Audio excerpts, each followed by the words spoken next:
Welcome to episode 30 of the Unstoppable Podcast with me, DG. Today is Monday Solo Round. My name is Dan J. Gregory, and I am committed to hunting down the secrets of business mastery and human performance.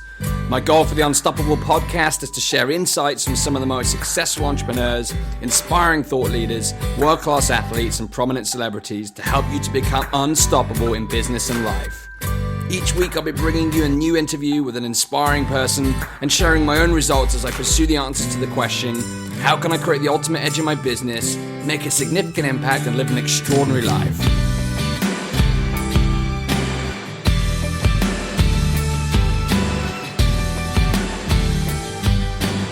Welcome to episode number 30 of the Unstoppable Podcast. Delighted to be here on this Monday Solo Round. I've got an action-packed session for you today. We're going to kick off in a moment with the quote of the week from Seth Godin.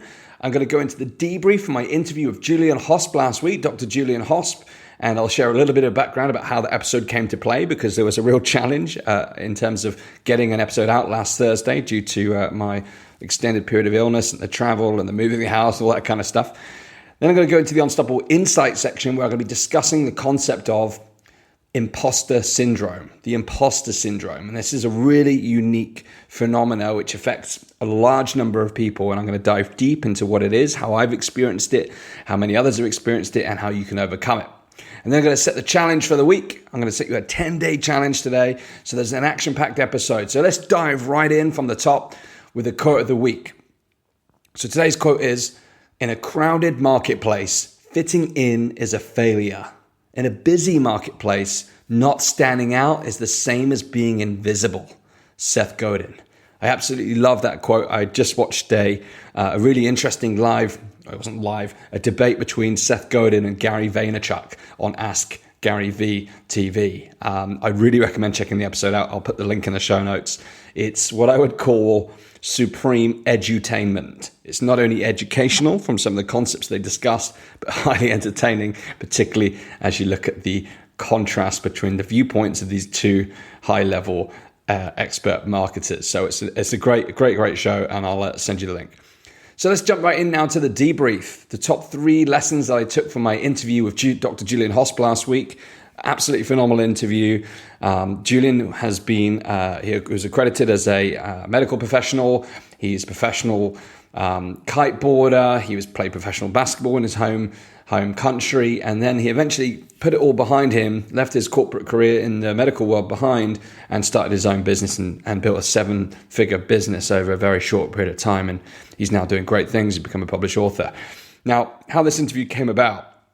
So for those of you who've been following the podcast, you'll probably know my story, but I'd been to a Tony Robbins event in London, 5 days supporting the event, working as part of his crew, directly alongside his core team, putting on this event in London. 7,500 people, but it was long days, long nights, and I purposely networked throughout the event and met lots of different people. And when I came away feeling incredibly unwell. And what materialized is 3 weeks of what seemed like really brutal flu. I've never had anything like it. I was bedridden.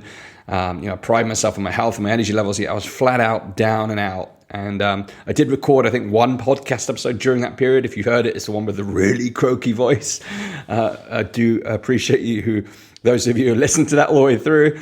It's slightly painful to listen to, but in the vein of being unstoppable, I had to get it out. But so what happened as a result of that illness, I then went away for several days on a cycling trip through Europe, came back, moved house, and then went on a stag party or a bachelor party for the American listeners.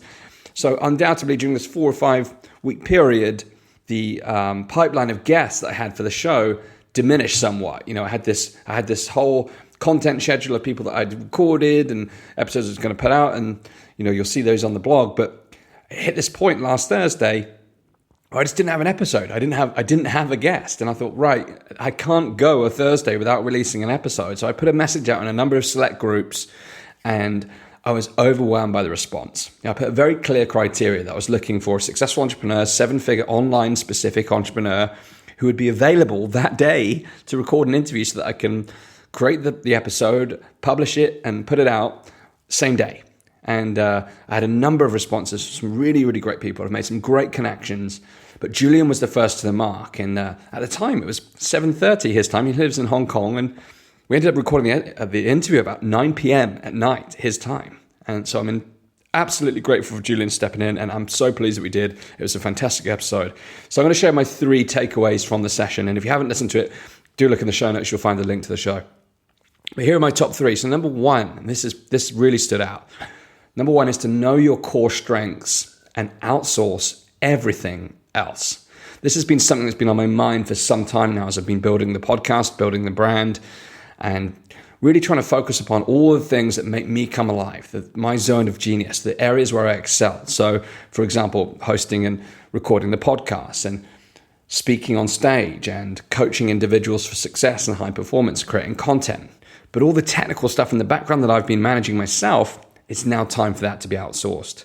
So over the next coming weeks, I'll be making a list of all the things that I'm going to be continuing to do. I'll be making a list of things I'm going to start doing, including a lot of live video. I'm really excited to bring a lot of stuff to Facebook Live. I haven't yet decided all the platforms I'm going to use.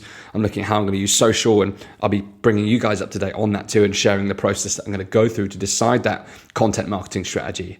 But then everything else that I'm doing right now, the technical stuff like producing the podcast, creating the show notes, all that kind of stuff that goes on in the background, I'm going to have to outsource. It's not an area of strength for me. It's not an area of particularly enjoy. So I'm going to be looking to bring people in to help me do some of that stuff. And if you're listening to this and you absolutely love the show and you'd be like to involved in the podcast, then I am looking for volunteers to come and support with some of the content creation in terms of writing the show notes, transcripts and that kind of stuff. If you'd like to work with me on that, then do drop me a line and we can have a chat. But otherwise, I'm going to be putting stuff out there to various different outsourcing sites and just focusing on my zone of genius. So for you guys in your businesses, the thing for you to think about right now listening to this is, what is your zone of genius? What are your core strengths? What do you really flourish at? What makes you come alive? But then what are all the things in your business that you do not personally need to do yourself? What are all the things that aren't your strength that you're doing every single day in your business? I remember back in my corporate career, the month that I let my employer know that I was going to leave, I gave in my notice. My colleagues all said I had this sliding desk syndrome. What that meant was I was delegating all these tasks that I didn't personally need to do. I had the most productive, effective month of my career. And at the same time, all these people I was outsourcing and delegating the task to, they were rising and thriving. They were growing because they had additional responsibility. And it was just like the penny dropped. Too little, too late. All this stuff I'd been working on, some of it, personally I enjoyed doing, but it wasn't the strength and it wasn't the best use of my time. So listening to this episode today, know your core strengths, focus upon what you're absolutely great at or have the potential to be world-class at, and then outsource or delegate or eliminate everything else. The second key takeaway I took was to network up, but do it in small steps. Move up 1 star at a time. So if you were to rate the caliber of your network from 1 star, 2 star, 3 star, 4 star, 5 star, etc., move up 1 star at a time. And this comes at a pertinent time because in the last week I've been aggressively reaching out to people to become guests on the show. And I've gone straight in for some real key A-listers, I would call in business, the 5-star guests, probably 6, 7 star, to be honest, if you had to use the Dubai hotel rating schemes. People like Tony Robbins, people like Brenda Bashard, people like Jeff Walker. I've gone straight in for these guys with no relationships apart from some mutual connections in some ways. And it's fallen flat on its face. I'm not going to give up. This is the whole point of the Unstoppable podcast. And if someone in their team hears this and goes, I'm going to make this happen, then please do get in touch. It's all about being unstoppable. I will get those A-player guests on the show. I'll find a way. Because at the end of the day, it's only the gatekeepers who are preventing me access to these stars, as it were. But the message I still took was to network up one at a time. And, I've had some fantastic A-list guests on the show already. But in terms of my own personal network, where I live, for example, in my city here in Bristol, I want to be spending more time with highly successful people. And the next step I'll be taking is just looking at that next step up to work with people who are that 1 star ahead. So it's a real clear message to me. And I think take that into your own life in terms of your peer group, your network, the people you're connecting with. How can you network up? Who are the people that are just a little bit ahead of you that you can connect with that can help you on your journey, help you in your business? Number 3, I'm going to deep dive into this one a little bit because, again, it's very pertinent in terms of timing. So takeaway number 3 is to create a powerful launch using the principle of 1,000 true fans.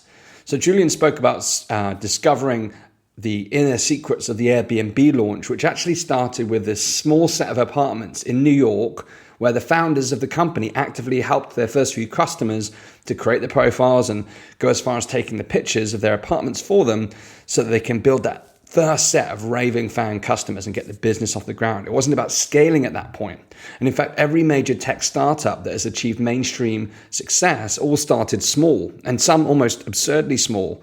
Some household names now like Facebook started purely at Harvard. Spotify started purely in Sweden, which is a niche in itself, right? But the list goes on, and each one of these companies started small and focused on their first 1,000 customers. So Julian explained how he used the concepts that he learned from the founders of Airbnb about pre-selling his book directly to his core fan base before he actually wrote the book. And this is often known as a minimum viable product, and it enables you to validate and monetize your offer before scaling up by leveraging those relationships with those core fans. So I'm also going to be using these lean launch principles and the concept of 1,000 true fans for the launch of my Unstoppable Entrepreneur program. And I encourage you to think about how you can apply the same strategy to your business. How can you create those loyal first 1,000 customers and then use them to leverage the relationships and build and scale your business? It all starts with a focus on one single customer, your customer avatar. Your avatar is represented by one single target customer, someone who you are able to characterize intimately. You know all of the demographics, all of their pain points, all of their desires, all of their wants. It's someone who has bought products or services like yours before. And it's someone who has the money or credit to pay the full price for your complete solution or minimum viable product, which you are able to deliver completely and entirely with no strings attached. So when you're able to get clear on your one single customer avatar, then you can create your MVP, your minimum viable product. And if you want to find out more about how I'll be applying these strategies at Unstoppable HQ, then head over to danjgregory.com/unstoppable to register for my upcoming webinar, where I'll give you a behind the scenes look at my forthcoming launch, where I'll be using these lean launch principles and these minimum viable product principles and their 1,000 true fan strategy to launch my Unstoppable Entrepreneur program. So go and check it out. So these are my 3 key takeaways from my interview with Dr. Julian Hosp, and there was tons more value. I wrote down 5 or 6 things that I was going to share on this podcast, but I had to stick to my 3 things as usual. So please do go and check out his episode. It's a really great show. So we're going to move in now to the Unstoppable Insights section, and I'm going to be talking about how to overcome imposter syndrome. Now you might be thinking, what the heck is imposter syndrome? But when I describe it to you, you might become more familiar with it. So imposter syndrome is the secret fear that you are a fraud and that you don't deserve the success that you've achieved in life.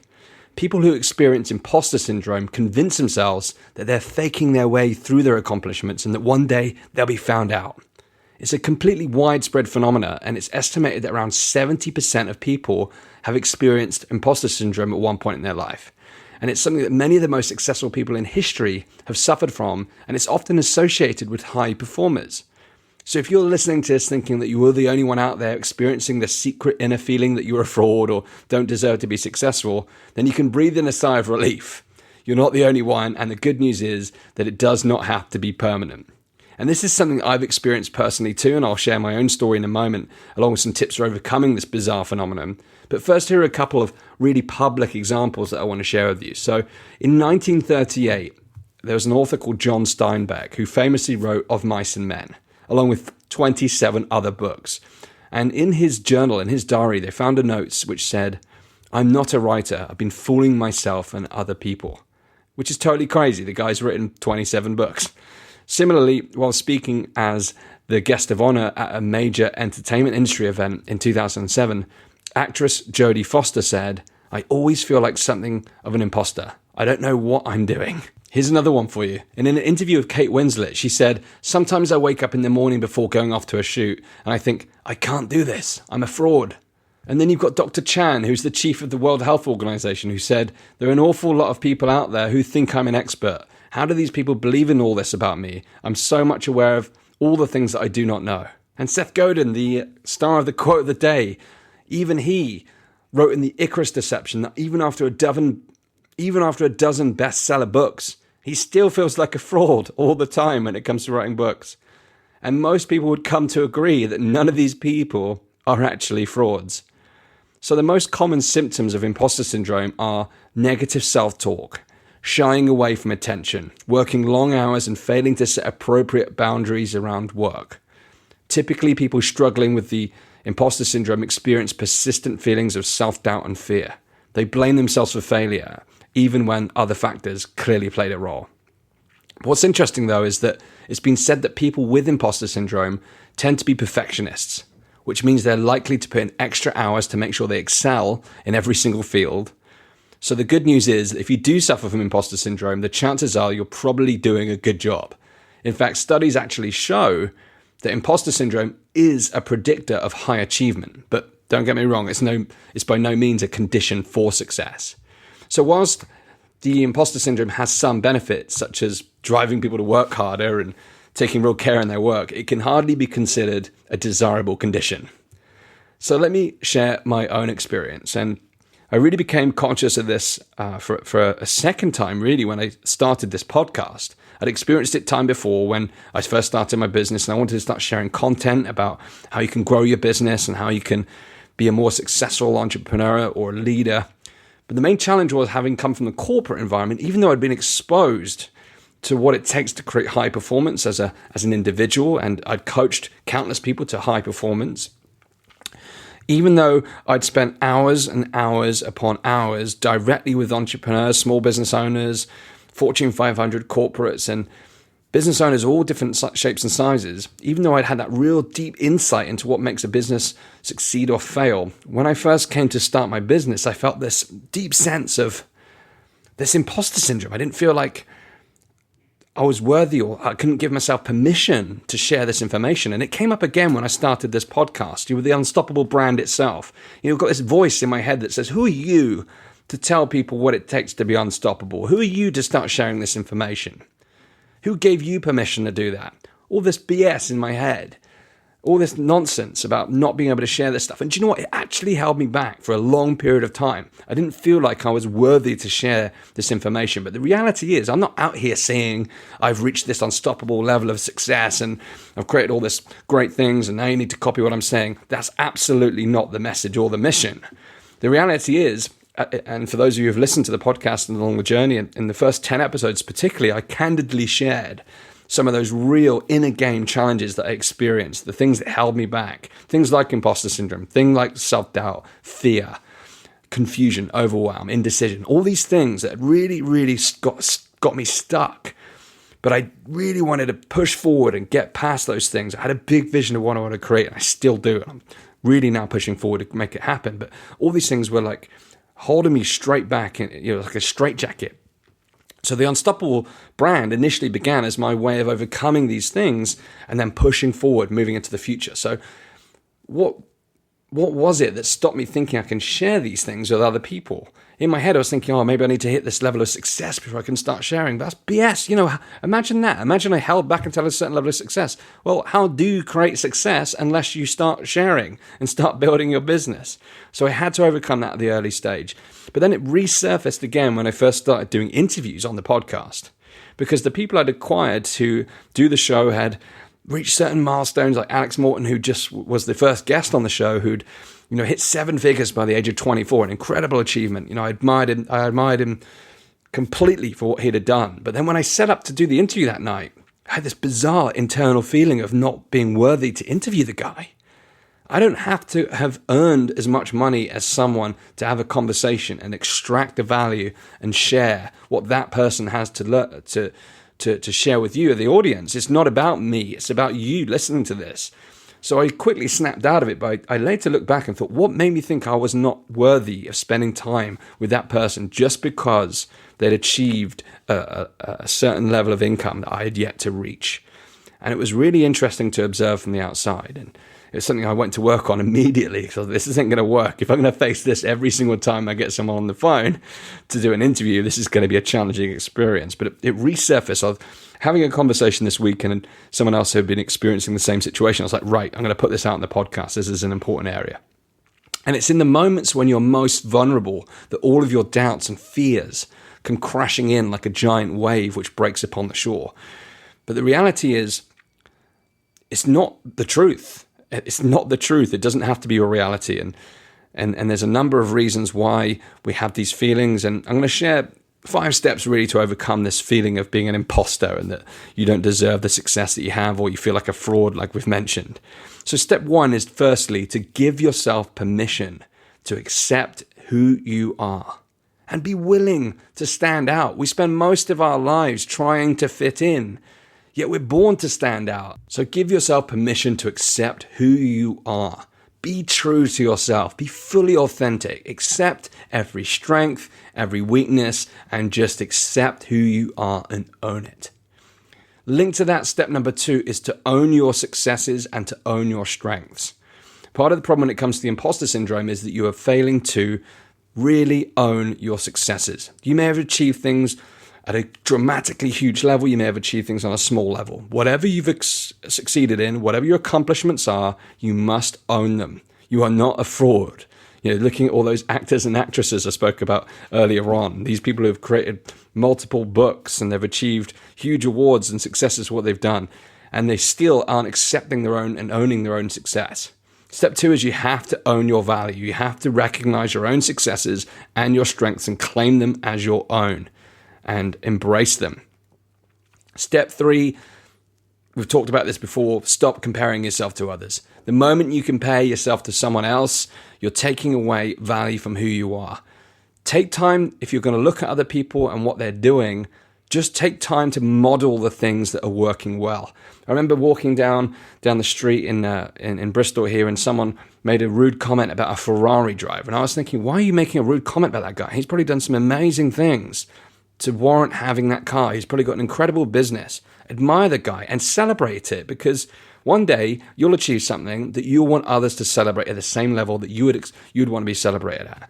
So always celebrate other people's victories as you would want your victories to be celebrated. But don't compare yourself to others. Do not compare yourself to others. Accept yourself for who you are, own your successes and your strengths, and don't compare yourself to others. You are the benchmark that you compete against.